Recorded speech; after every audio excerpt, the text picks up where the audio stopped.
अपने हाथों को उठाओ, बोलो मसीह में की गई मेहनत कभी व्यर्थ नहीं जाती। प्रभु यीशु मसीह के सामर्थी नाम में हम मांगते हैं, आमीन। आपको जब भी परमेश्वर में कुछ करना है, विदाउट एक्सपेक्टेशन करना है। आप प्रार्थना करते हैं इस हिसाब से करनी है कि परमेश्वर उत्तर ना भी दे तो भी वो मेरा परमेश्वर है।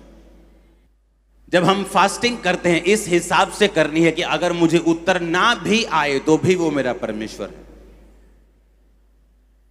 मैं आपको हार्ट बता रहा हूं परमेश्वर का, मैं आपको वो तरीका बता रहा हूं जो कभी फेल नहीं हुआ बाइबल में।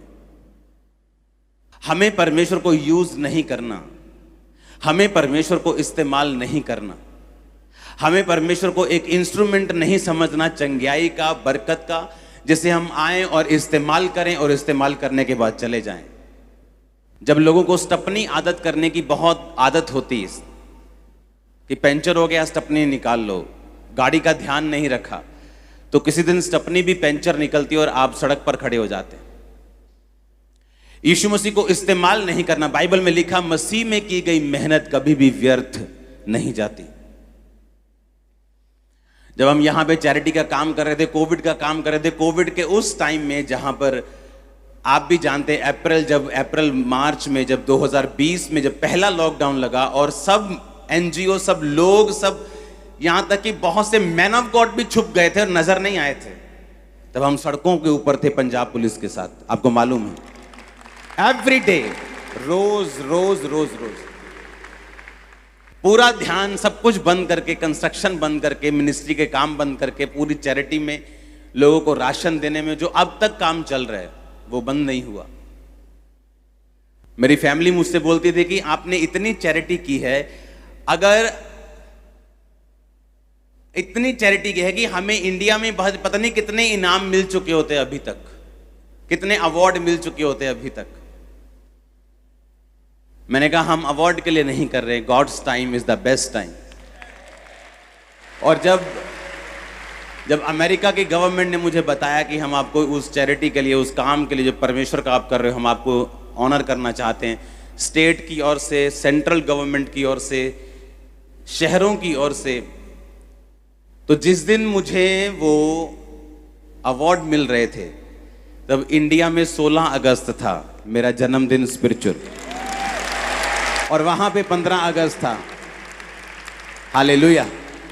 तो मैंने वो प्रोग्राम इसलिए नहीं रखा गया था कि मैं इंडिया में 16 अगस्त हो और वहां 15 हो और मैं वहां इनाम लूं। हमने पहले डेट फिक्स, ऐसा कुछ नहीं, प्रोग्राम नहीं था, बस जो डेट अवेलेबल थी वो दे दी। लेकिन जब परमेश्वर वहां पे मुझे ऑनर कर रहा था, जब मैंने ध्यान से डेट देखी, वो वही डेट थी जिस दिन मैं परमेश्वर में आया था। और परमेश्वर मुझे बता रहा था कि मसीह में की गई मेहनत कभी व्यर्थ नहीं जाती। लेकिन हमने इनाम के लिए कभी कुछ नहीं किया, ना ही कभी करेंगे। हालेलुया। जब वहां पे सब मेयर, सब जज और बहुत से लोग वहां पे थे, जो इंडियन लोग थे, वो ऐसे लोग भी थे जिनके घरों में सुप्रीम कोर्ट के जो चीफ जस्टिस हैं वो उनके फ्रेंड सर्कल में सभी जाते हैं बुक लॉन्च करने, ऐसे लोग भी वहां पे थे। और उनको परमेश्वर का एक को वचन मिला, एक ने वचन सुना, एक ने टेस्टिमनी सुनी, एक जन ने परमेश्वर के काम को सुना। हालेलुया। मसीह में की गई मेहनत कभी व्यर्थ नहीं जाती। आज से 10 साल पहले 2012 में अमेरिका से लोग मुझे इनवाइट करने के लिए आए कि आपको वहां पे जाके प्रीच करना है। जब एक पंजाबी को, चाहे वो पास्टर हो चाहे वो बिलीवर हो, जब अमेरिका का ऑफर मिलता है तो वो सिर्फ थैंक्स करता है परमेश्वर का, हाँ, कि परमेश्वर ने मेरे रास्तों को खोल दिया। लेकिन जब मैं प्रार्थना में गया तो परमेश्वर ने कहा तुझे अभी अमेरिका नहीं जाना है। जब मैं वापस आके मैंने उनको कहा कि परमेश्वर का आत्मा मुझसे कह रहा है कि मुझे अमेरिका नहीं जाना अभी, तो मैं अभी आपका इन्विटेशन एक्सेप्ट नहीं कर सकता। वो बड़े हैरान हुए। उन्हें लगता था कि सब पास्टर ऐसे बोलते हैं हाँ जी प्रेयर कराएंगे, लेकिन बाद में उन्होंने हाँ बोलना ही है, वो सिर्फ उनकी बात है कि हम प्रार्थना करेंगे। लेकिन जब मैं प्रार्थना करके वापस गया तो परमेश्वर की आत्मा ने कहा कि अभी तुझे अमेरिका नहीं जाना। 2012 में, 10 साल पहले, कि जब मैं तुझे कहूंगा मैं तब तुझे लेके जाऊंगा, अब तूने अमेरिका नहीं जाना। और मैंने मना किया कि मैं नहीं, मैं आपके पास नहीं आ सकता अभी, क्योंकि परमेश्वर का आत्मा मुझे अलाउ नहीं कर रहा कि मैं इस जगह को छोड़ के आपके पास आऊं। 10 साल बाद जब मैं गया तो अब सिचुएशन आपके सामने है। और इस बार मैं अपनी टीम को बोल रहा था कि परमेश्वर ने कुछ करना है, जल्दी जल्दी जल्दी से करो जो करना है, मुझे आना है। जल्दी हॉल बुक करो, जो करना है, जहां क्रूसेड होने जल्दी जल्दी बुक करो, मुझे आना है, मुझे आना है। आप इमेजिन करो जब मैं वहां पे गया हूं, जो आपने देखा है ये 10% है। इतने बड़े रास्ते खोले हैं, कान से धुआं निकल जाएगा शैतान के। Hallelujah. God's time is the best time. आपको मेहनत करते रहना है, आपको प्रेयर करते रहना है। आपके सामने रिजल्ट आपको लगता है आ रहा है कि नहीं आ रहा, और शैतान इस बात का फायदा उठाता है जब आप अपनी सेंस का और अपने दिमाग का और अपनी सोच का प्रयोग करते हैं कि मैंने 10 साल प्रेयर की, मैंने 5 साल प्रेयर की है, क्या जवाब आया, मेरी बॉडी में फर्क है कि नहीं, मेरे फाइनेंस में फर्क पड़ा है कि नहीं पड़ा, जो मैं प्रार्थना कर रहा हूं क्या परमेश्वर सुन रहा है कि नहीं सुन रहा। कई बार हमें रिजल्ट की परवाह नहीं करनी, हमें वचन पे खड़े रहना है कि परमेश्वर कहता है मुझ में की गई मेहनत कभी भी व्यर्थ नहीं जाती। ये 100% पक्का है आपके साथ होगा। मैंने ऐसे लोग देखे हैं टाइट देने वाले, आज नहीं 10 साल में रिजल्ट आता है, 12 में 15 में रिजल्ट आया। ऐसे लोग हैं जो प्रार्थना कर रहे 5 साल बाद रिजल्ट आया। लेकिन जब परमेश्वर आपको रिजल्ट देता है, जब परमेश्वर आपके रास्तों को खोलता है, आपको मालूम होता है कि ये रास्ते सिर्फ परमेश्वर खोल सकता है और ये काम सिर्फ परमेश्वर के हाथों का है। आमीन। अपने पड़ोसी को बोलो उसमें की गई मेहनत कभी भी व्यर्थ नहीं जाती। फिर से बोलो अपने पड़ोसी को उसमें की गई मेहनत कभी व्यर्थ नहीं जाती। हालेलुया। आज यहां आने से पहले जब मैं रास्ते में आ रहा था तो कल रात से मेरा प्रार्थना में बहुत मैं डीप और बहुत जैसे मेरा दिमाग सिर्फ प्रेयर में था और डीप प्रेयर में था, और मुझे कुछ भी ऐसे ध्यान नहीं था कि कल मीटिंग है या कैसा है। लेकिन आज जब मैं मीटिंग के रास्ते में आ रहा था तो परमेश्वर की आत्मा ने कहा कि जाकर चर्च में बोलना, तुम्हारे लिए कुछ भी इम्पॉसिबल नहीं होगा। और मसा यहां पे मौजूद है इम्पॉसिबल को पॉसिबल करने का, जो कभी नहीं हुआ, जो आपके परिवार ने कभी नहीं देखा, जो आपने कभी इमेजिन नहीं किया, आप उसे रिसीव करेंगे यीशु मसीह के नाम में। Hallelujah, hallelujah. मसीह में की गई मेहनत कभी भी व्यर्थ नहीं जाती। जो हमने मेहनत की, हम करते गए। परमेश्वर की आवाज को सुना, क्योंकि हर एक अच्छा रास्ता परमेश्वर की ओर से नहीं है, हर एक ओपन दरवाजा परमेश्वर की ओर से नहीं। इसीलिए बहुत से लोग समझ नहीं पाते कि मुझे क्या कब करना है, लेकिन जिनके रिश्ते परमेश्वर के साथ और जो अपने अगुओं के साथ वफादार होते हैं, परमेश्वर उनके रास्तों को खोलता है। मैंने ये नोटिस किया अपनी लाइफ में। हालेलुया।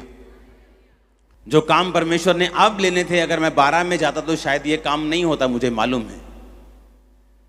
उसमें की गई मेहनत कभी भी व्यर्थ नहीं जाती। आप मेहनत करते रहते हैं, आप प्रार्थना में बने रहते हैं, आप पवित्रताई में बने रहते हैं, आप परमेश्वर के वचनों से हटते नहीं, आप अपने सेंस का इस्तेमाल नहीं करते, आप परमेश्वर में खड़े रहते हैं। इमेजिन करो सेंस का इस्तेमाल करता करता नामान कोड़ी जब उसको बोला कि जाओ और 7 डुबकियां मार यर्दन में, अगर वो कहता मेरी नदियां ज्यादा उत्तम हैं, ज्यादा साफ हैं, मुझे यर्दन गंदी नदी में डुबकी मारने की जरूरत नहीं। कई बार हम कंफर्टेबल प्लेस ढूंढते हैं, वो चर्च जहां पे लाइनों में लगना ना पड़े, आराम से बैठ जाओ कि खुदा का घर ही है, जहां पे आने और जय मसीह की ओर जाने वक्त भी हाथ आपसे मिलाकर आपके लिए ले हैंड करके जप्फी डाल के आपको वैसा पसंद है। और ऐसे नामान को पसंद था, पर हो सकता है जो आपको पसंद हो उससे कोड़ ना जाए। और नामान को यह मुश्किल लग रहा था कि यर्दन नदी में मैं एक सेनापति हूं, मेरा एक ओहदा है, मैं एक जबरदस्त आदमी हूं, लेकिन मुझे गंदी नदी में 7 डुबकियां मारने के लिए बोल दिया गया। जब भी परमेश्वर आपकी ग्रोथ करता है, आप अनकंफर्टेबल चीजों से होकर गुजरते हैं। जब भी वो आपको अगले लेवल पे लेके जाता है, आपकी लाइफ में कुछ अनकंफर्टेबल आपको महसूस होता है। जब एक पौधा उस बीज से निकलता है उसको अनकंफर्टेबल लगता है। ग्रोथ हमेशा अनकंफर्टेबल फील करवाती है आपको। लेकिन अगर आपको ग्रोथ नहीं करनी, आपको ब्लेसिंग नहीं लेनी, आपको एक ही जगह पे रहना है, फिर आप कंफर्टेबल होकर जहां भी है वहां रह सकते हैं। लेकिन अगर आपको कुछ करना है जो पहले कभी नहीं हुआ, आपको अपने कंफर्ट जोन से बाहर आना पड़ता है। और बाइबल कहती है नामान जब जा रहा था गुस्से में, तो उसके जो असिस्टेंट था उसने बोला कि अगर वो आपको बड़ी मुश्किल बात कह देता तो तब भी आप करते ना, तो अब क्यों नहीं आप कर सकते? 7 डुबकियां मारनी है, मार के काम नबेड़ो। और बाइबल कहती जैसे 7वीं डुबकी बजी, उसका शरीर बच्चों के समान साफ हो गया। परमेश्वर के लिए कंफर्ट से बाहर आओ। हालेलुया। एक बार विरोध हो गया तो हम डर जाते, नहीं अब हम सुसमाचार सुनाने इस गांव में नहीं जाएंगे क्योंकि विरोध हो गया। आपको कंफर्ट चाहिए। कंफर्ट में ब्लेसिंग नहीं है। जब हम डरते नहीं, हम बुझते नहीं, चाहे अनकंफर्ट आ जाए लाइफ में, थोड़ी सी प्रॉब्लम आ जाए, थोड़ी सी असहजता, थोड़ी सी मुश्किल आ जाए, लेकिन फिर भी हम रुकते नहीं और अपने काम को करते रहते हैं, ब्लेसिंग के हकदार होते हैं फिर आप।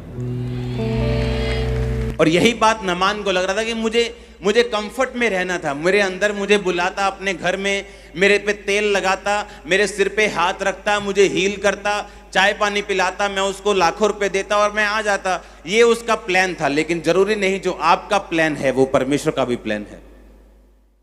जब वो गया तो अंदर से अलीशा ने कहा कि इसको जाके कह दो कि यर्दन में 7 डुबकियां मारे, इसका कोड चला जाएगा। और बाहर आके ग्रीट भी नहीं किया, मिला भी नहीं, हेलो हाय भी नहीं की, कुछ नहीं किया। आप जब यहां पे आज बैठे हैं, मैं आपसे हेलो हाय करें चाहे करूं चाहे नहीं, पवित्र आत्मा आपको टच कर रहा राइट नाउ। आप जब वापस जाएंगे अपनी डिलीवरेंस के साथ जाएंगे। आज से लेकर 7 संडे हम डिलीवरेंस संडे करेंगे, परमेश्वर ने कहा। पूरे 7 संडे, सुनो मेरी बात, ये संडे मिला के आज संडे से पूरे 7 संडे हम छुटकारे के लिए प्रार्थना करेंगे। अगले 7 संडे तक आपको लगातार मीटिंग अटेंड करनी है। और 7th संडे, आज से लेकर 7 संडे, ऐसी टेस्टिमनीज पैदा होंगी आपकी लाइफ में। मैं ये प्रेयर कर रहा था कि परमेश्वर मुझे डिलीवरेंस के लिए प्रार्थना करनी है, और एक ओवरऑल डिलीवरेंस के लिए। तो परमेश्वर का आत्मा मुझे रोक रहा था, अभी नहीं, अभी नहीं, अभी नहीं, अभी नहीं। तो आज से वो शुरू होगा। हर संडे 7 संडे, सुनो मेरी बात, ये 7 संडे आपके छुटकारे के होंगे यीशु के नाम में। आपको इन 7 संडेज में 40-42 दिन जब भी जैसे बनते हैं, आपको प्रेयर में रहना, फास्टिंग में रहना, चर्च अटेंड करना भूलना नहीं। बाकी सब कामों को पीछे छोड़ दो ये 7 हफ्ते। जस्ट लगातार खुदा की हजूरी में, और जो मैंने आपसे बोला वो करने के लिए आप लगातार तैयार हो जाओ, और आप फ्री होके वापस जा रहे हो। हालेलुया।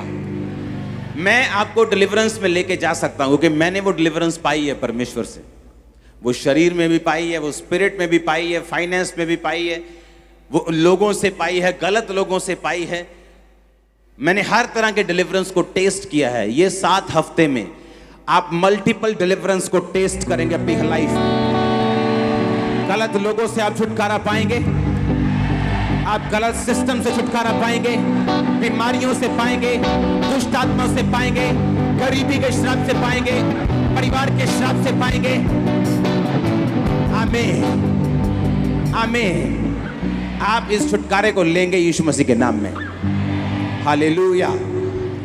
पहला कुरिन्थियों 15 उसकी 58 आयत को आप घर जाके पढ़ेंगे दोबारा से, जो मैंने आपको बोला है। मसीह में की गई मेहनत कभी भी व्यर्थ नहीं जाती। आमीन।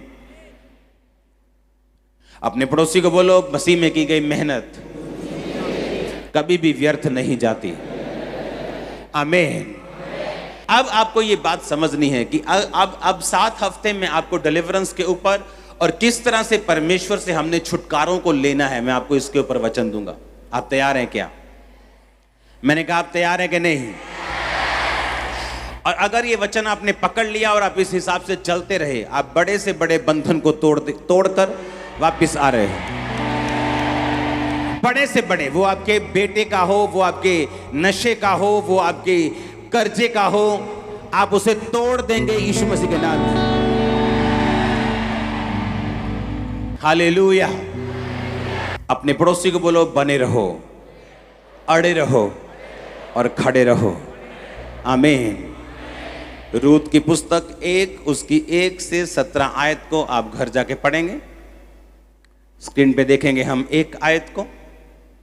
जिन दिनों में न्यायी लोग न्याय करते थे, उन दिनों में देश में अकाल पड़ा। तब यहूदा के बैतलहम का एक पुरुष अपनी स्त्री और दोनों पुत्रों को संग लेकर मोआब के देशों में परदेशी होने के लिए चला।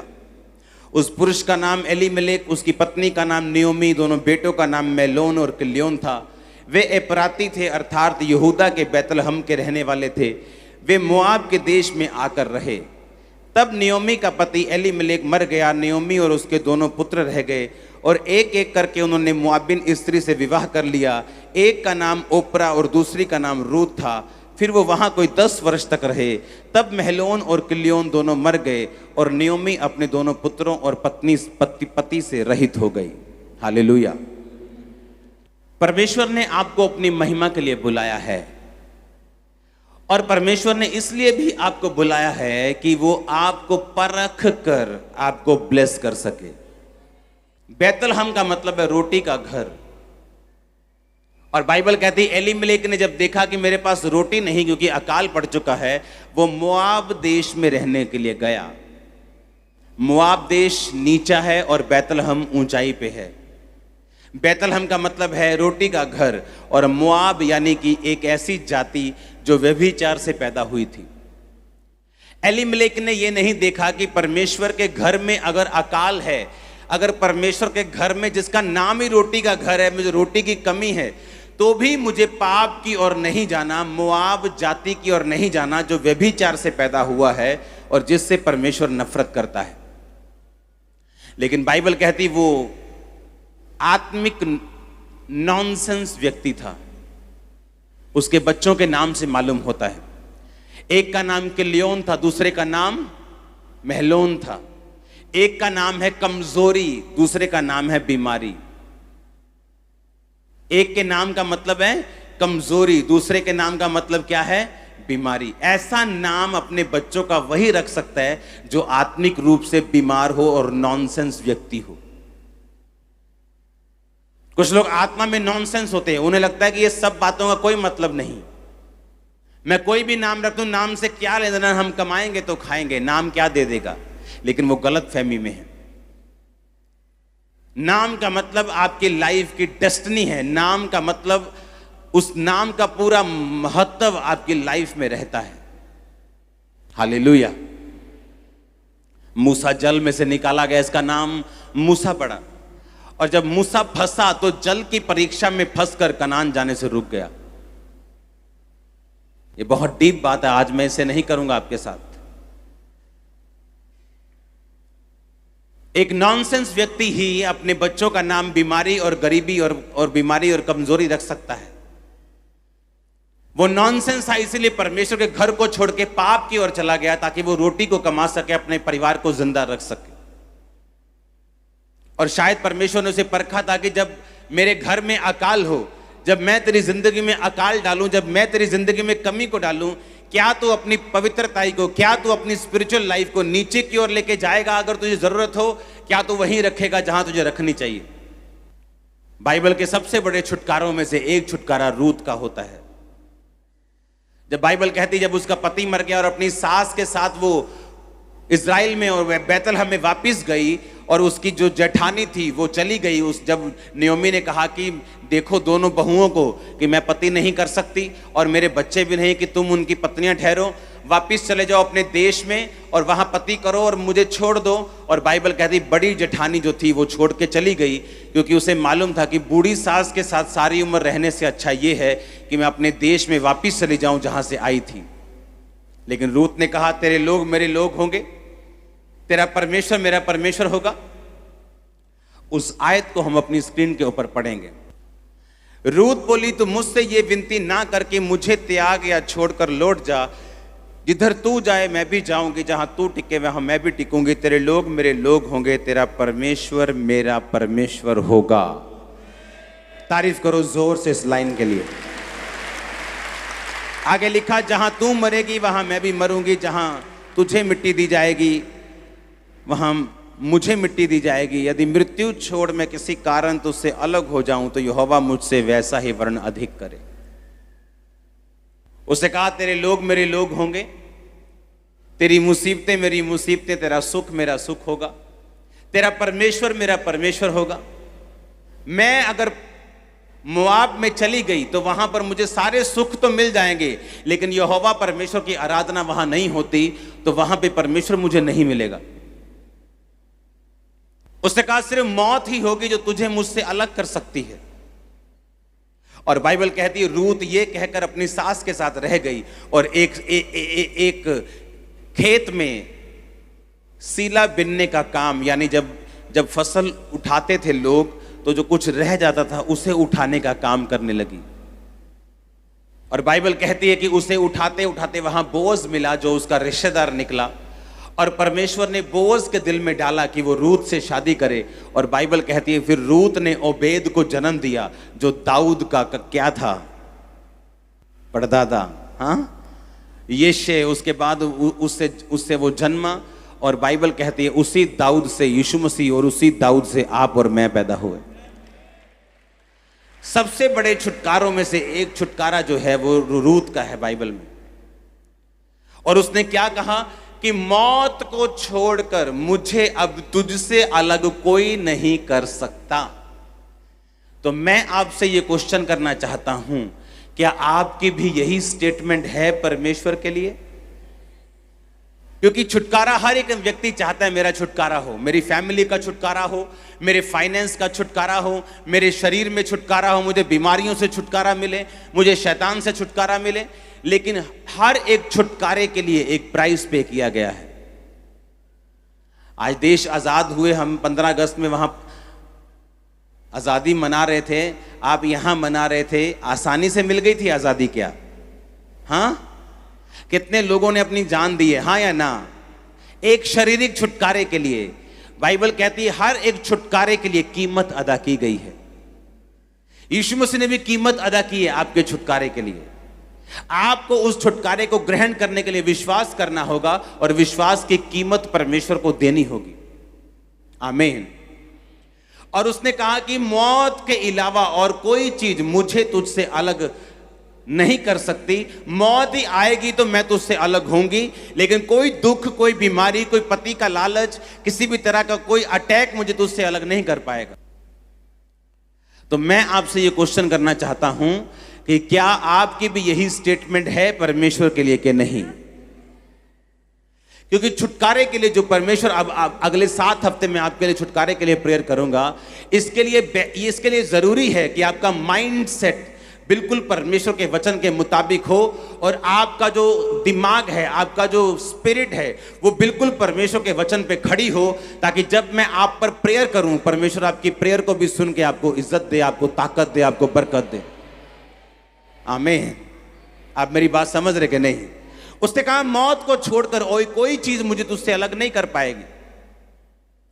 सिर्फ मौत होगी जो मुझे तुझसे अलग कर सकती है। तो क्या आपकी भी परमेश्वर के लिए यही स्टेटमेंट है? या अगर वीजा ना आया तो आपको अलग कर देगा, या आप हील नहीं हुए तो वो आपको अलग कर देगा, या अगर आपके बेबी नहीं हुआ तो आप अलग हो जाएंगे? क्योंकि आपकी बहन ने बोला है, बहन जी बहुत सियाना बाबा, 2 मिनट आ जाओ थे, क्योंकि फाइनेंस नहीं है इसलिए आप क्या कुछ भी परमेश्वर के वचन के खिलाफ करेंगे। उसने कहा मौत के अलावा कोई चीज मुझे तुझसे अलग नहीं कर पाएगी। सुनो मेरी बात, छुटकारे के लिए जो परमेश्वर ने अभी आपका सोचा है करने के लिए, अगले 7 हफ्ते लगातार मैं आपको वचन दूंगा। आपको ये वचन लिखना होगा और समझना होगा कि अगर आपका दिल तैयार है कि परमेश्वर मौत के अलावा कोई चीज मुझे तुझसे अलग नहीं कर पाएगी, कोई बीमारी, कोई प्रार्थना का उत्तर ना आना, कोई गरीबी, किसी भी तरह का कोई विरोध, कोई अत्याचार, कोई सताव, तो आप छुटकारे के लिए फिर उतना ही तैयार हैं जितना रूत तैयार थी। और वो उतना ही देगा आपको, उससे भी अधिक देगा जैसा उसने रूथ को दिया था। मैं आपकी फैमिली को डिलीवर होता हुआ देख रहा हूं इस 7 हफ्तों में। आमीन, आमीन। आपकी स्टेटमेंट होनी चाहिए, परमेश्वर मुझे तुझसे कोई भी चीज अलग नहीं कर सकती। मैं सिर्फ बरकत के लिए नहीं बैठा हूं, सिर्फ चंगियाई के लिए नहीं बैठा हूं, सिर्फ आशीष लेने के लिए नहीं बैठा हूं, मैं तेरे लिए बैठा हूं। हालेलुया। और उसने क्या कहा कि मैं यहोवा परमेश्वर को छोड़कर उस देश में भी नहीं जाऊंगी जिस देश में मुझे आशीष मिलनी हो, मेरी शादी हो जाए, मेरे बच्चे हो जाएं, मैं तब भी वहां पे नहीं जाऊंगी जहां मुझे परमेश्वर यहोवा नहीं मिलेगा। यीशु मसीह ने कहा जो कुछ तू मुझे छोड़ के पाना चाहेगा वो तू गवा देगा। परमेश्वर का आत्मा मुझे कल वचन दे रहा था, यहोजकेल की पुस्तक में थोड़ा सा उसको पढ़ेंगे स्क्रीन के ऊपर। परमेश्वर की आत्मा मुझसे कह रहे थे कि वो भविष्यवक्ता जो झूठे दर्शन देखते और झूठी भविष्यवाणी करते हैं, मेरा हाथ उनके विरुद्ध होगा। वे मेरी प्रजा की मंडली के भागी ना होंगे, ना उनका नाम इज़राइल की नामवली में लिखा जाएगा। हम लोगों को इंप्रेस करना चाहते हैं। हम देखते हैं कि वो बंदा बड़ा अच्छा काम कर रहा है, अब मुझे करना नहीं आता है क्योंकि मेरी प्रार्थना वैसी नहीं, तो क्यों ना मैं चीज़ों का सहारा लूं और मैं भी भविष्यवाणी कर सकूं। और परमेश्वर ने कहा उनका नाम इज़राइल की मंडली में शामिल नहीं होगा। और परमेश्वर का आत्मा मुझे समय बिता रहा था किस समय तक वो उनको उड़ा देगा इस धरती पर से। जो कुछ आप परमेश्वर के लिए खोना चाहेंगे कि परमेश्वर मैं तेरे नाम के लिए इज्जत छोड़ता हूं, तेरे नाम के लिए पैसा छोड़ता हूं, मुझे कोई परवाह नहीं सताव की, आप उसको पाएंगे 100 गुना। और कई बार आप लेना चाहेंगे लोगों को परमेश्वर से हट के कि परमेश्वर के लोग आए, ये मुझे ये बरकत चाहिए, और आप गलत तरीकों का यूज करेंगे। परमेश्वर ने कहा जो कुछ तूने पाया है तू गवा देगा। हालेलुया। तू लोगों को पाना चाहता है तो उन्हें गवा देगा, तू बरकत को पाना चाहता है तो उन्हें गवा देगा, लेकिन मुझे छोड़कर तू जो कुछ भी पाएगा तू गवा देगा। लेकिन अगर तू मुझे पा लेगा और चीजों को छोड़ देगा, मैं तुझे 100 गुना दूंगा। रूत ने कहा मुझे परमेश्वर चाहिए, चीजें नहीं चाहिए, बरकत नहीं चाहिए, मैं परमेश्वर के प्रेजेंस में रहना चाहती हूं। मैं अपनी सास के साथ रहूंगी, यहोवा परमेश्वर की आराधना करूंगी, उसी तेरा परमेश्वर मेरा परमेश्वर, तेरे लोग मेरा लोग होंगे। मौत ही हमें अलग करेगी और कोई चीज हमें अलग नहीं कर सकती। क्या आपकी ये स्टेटमेंट है तो फिर आप छुटकारे के लिए तैयार हैं। मैं आपको सच कह रहा हूं, मैं नहीं कह रहा 99.99% आपका छुटकारा होगा, मैं कह रहा हूं 100% उसको आपको छुएगा, 100% आपके फैमिली को वो छुएगा। एक भी केस ऐसा नहीं होगा जिसको परमेश्वर छुएगा नहीं। लेकिन हम छुटकारे के लिए तैयार होने चाहिए। हमारा ध्यान वचन पे होना चाहिए और हमें लेना आना चाहिए। पौलुस और सिलास को लेना आता था, इसीलिए बाइबल कहती जब सताव हुआ तो वो आराधना करने लगे और परमेश्वर ने भूकंप और दूतों को भेजकर जेल से छुड़ा लिया। और यूहन्ना बपतिस्मा दाता आत्मिक होके भी फंस गया क्योंकि परमेश्वर के वचन से बाहर जाकर परमेश्वर को ताने मारने लगा कि तू ही है कि मैं किसी और का इंतजार करूं। हालेलुया। हमें ये बात समझनी है कि परमेश्वर सब कुछ देने के लिए मुझे तैयार है, लेकिन उस सब चीजों को लेने के लिए मेरा दिमाग तैयार है कि नहीं, मेरी स्पिरिट तैयार है कि नहीं। क्या मैं परमेश्वर से वफादार हूं या सिर्फ आशीष लेने तक ही वफादार हूं। अगर आशीष नहीं मिली तो अपने आप से क्वेश्चन करने की जरूरत है, क्या फिर भी मैं परमेश्वर की सेवा में लगा रहूंगा, क्या फिर भी मैं चर्च में आऊंगा, क्या फिर भी फास्टिंग करूंगा, क्या फिर भी बोऊंगा। ये हमें सवाल करने की जरूरत है। अगर हाँ तो जैसा रूत का छुटकारा हुआ ऐसा बेहतर, उससे अच्छा आपका छुटकारा होगा।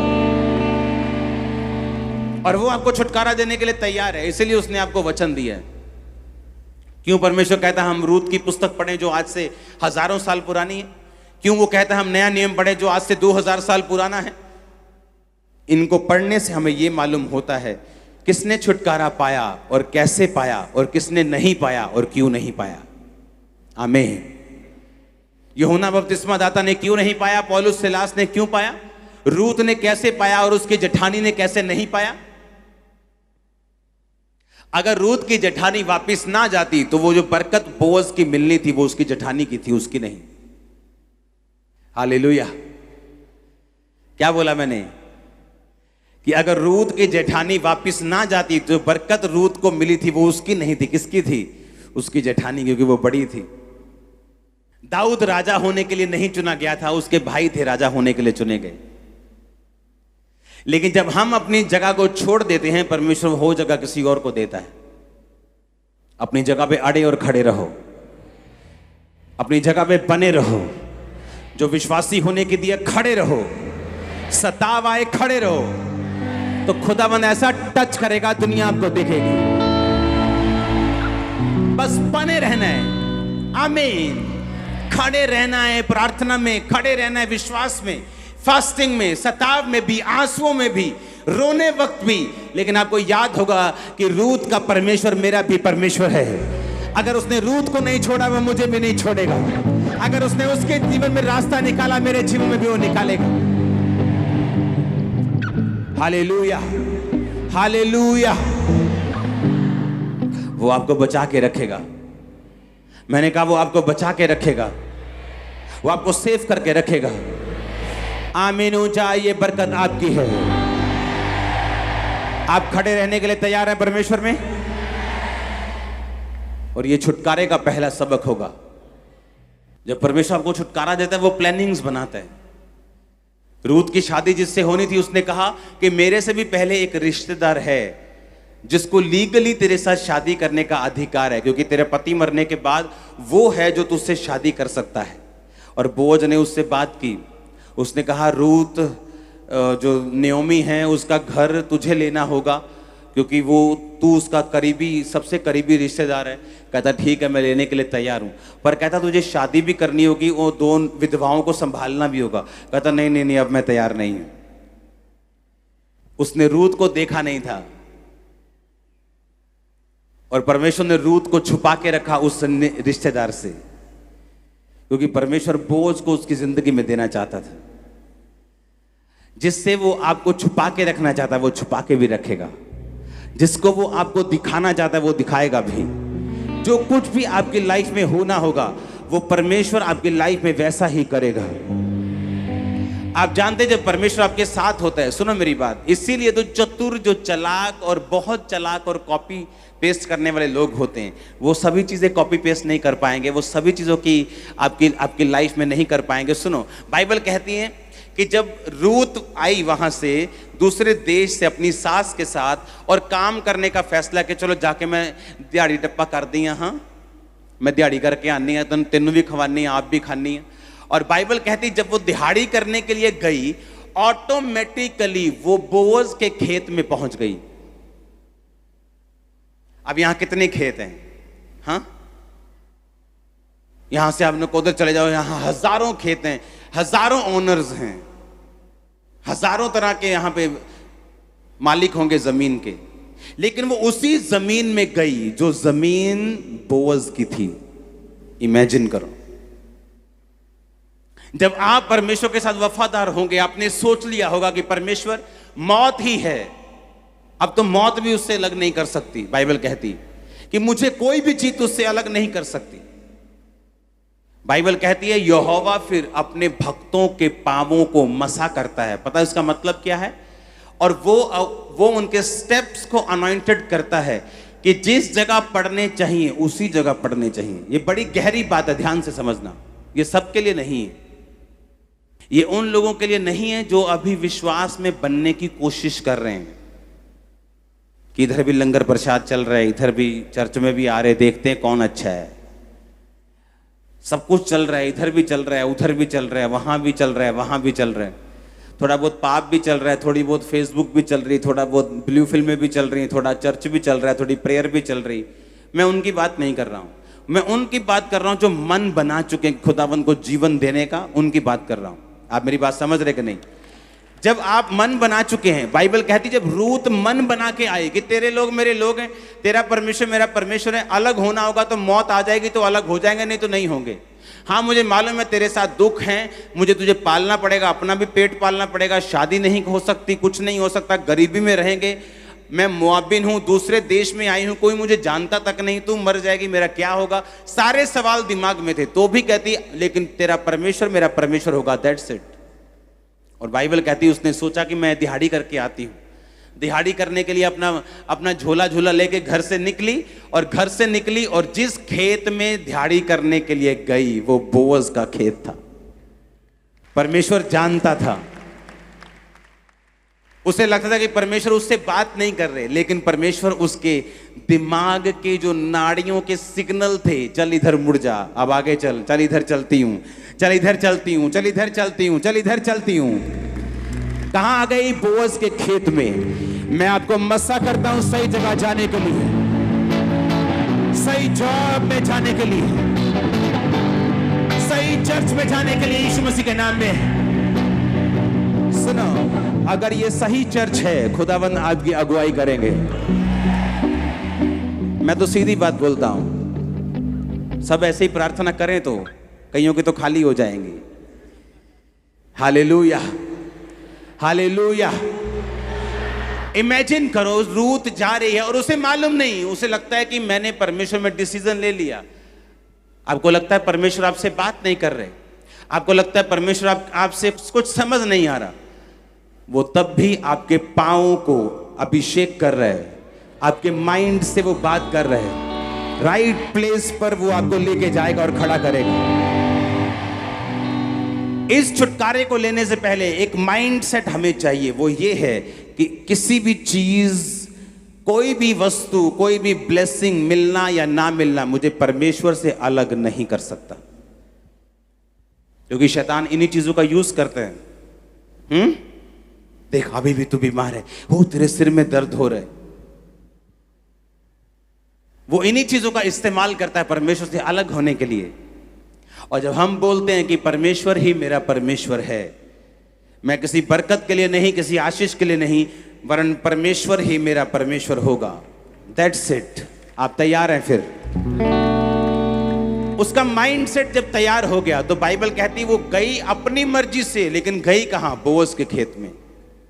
उसको कोई जीपीएस नहीं लगा, या उसको बाइबल में कहीं रिकॉर्ड नहीं कि यहोवा ने उससे बात की, मेरी बेटी अब खब्बे चल जा, मेरी बेटी अब सज्जे, कोई बात नहीं की उससे, कोई बात नहीं की उससे। आपसे परमेश्वर चाहे बात ना भी करे, वो आपके माइंड को ऐसा बना देगा कि आप उसकी बात को इनडायरेक्ट सुनेंगे। हालेलुया। वो जस्ट उसके खेत में गई, और जैसे उसके खेत में गई उसको फेवर मिलना शुरू हो गया।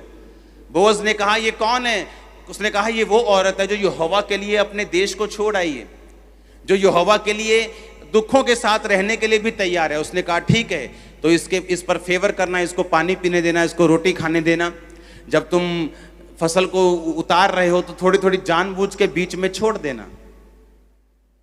जब आप परमेश्वर के साथ चलने के लिए तैयार है, वो आपको फेवर देगा। हल्का फेवर, थोड़ा फेवर, फिर बड़ा, फिर उससे बड़ा। Hallelujah, hallelujah. आप परमेश्वर में बने रहने के लिए तैयार हैं? खड़े रहने के लिए तैयार हैं? आपकी लाइफ जिस ब्लेसिंग के लिए खड़ी है, जिस ब्लेसिंग पर आपकी लाइफ निर्भर करती है, आपको दिमाग में एक क्वेश्चन रेज करना है, अगर मुझे ये ना भी मिले तो क्या तब भी मैं परमेश्वर से वफादार हूं? ये क्वेश्चन है माइंड में। ये है माइंड को तैयार करना कि क्या मैं अब भी परमेश्वर के साथ खड़ा रहने के लिए तैयार हूं। रूत हर कंडीशन में परमेश्वर के साथ रहने के लिए तैयार थी, और ये रीजन था कि उसने परमेश्वर से बड़े छुटकारे को हासिल किया। हालेलुया। आप बड़े छुटकारे को लेंगी और लेंगे यीशु के नाम में। आप तैयार हैं क्या? अगले 7 हफ्ते आपको मैं तैयार करूंगा, और 7 हफ्ते आप डिलीवरेंस को, छुटकारे को अपनी अपनी फैमिली के, फाइनेंस के मांगेंगे। और मैं आपको सच कहता हूं, प्रोफेटिकली आपके पांव को परमेश्वर अभिषेक करके उन जगहों पे ले जाएगा। आमीन। वो काम करना स्टार्ट कर देगा आपकी लाइफ में। आपसे चाहे बात लगे हो या ना हो, आपको लगे परमेश्वर मेरे साथ है या नहीं, तो भी वो आपके साथ है। वो आपके पांवों को अभिषेक करेगा। डे बाय डे वो आपको उस जगह ले जाएगा जो आपके लिए तैयार की गई है।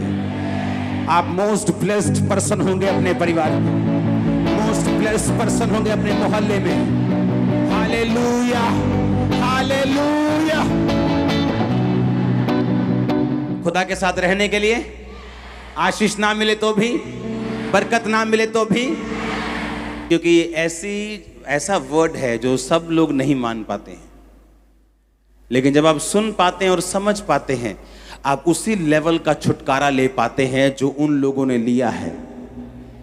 हम स्वागत करते हैं आज कपूरथला ब्रांच का, बठिंडा ब्रांच का, हमारे साथ दोनों ब्रांचेस। Hallelujah, hallelujah.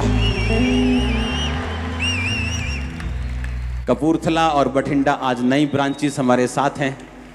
स्वागत करते हैं आपका यीशु मसीह के नाम में। आमीन। सुसमाचार के लिए अपना नाम जरूर लिखाना, तैयार रहना, क्योंकि एक बड़ी फसल को हम काटने वाले हैं। हालेलुया। अपने हाथों को उठाओ। Thank you Jesus.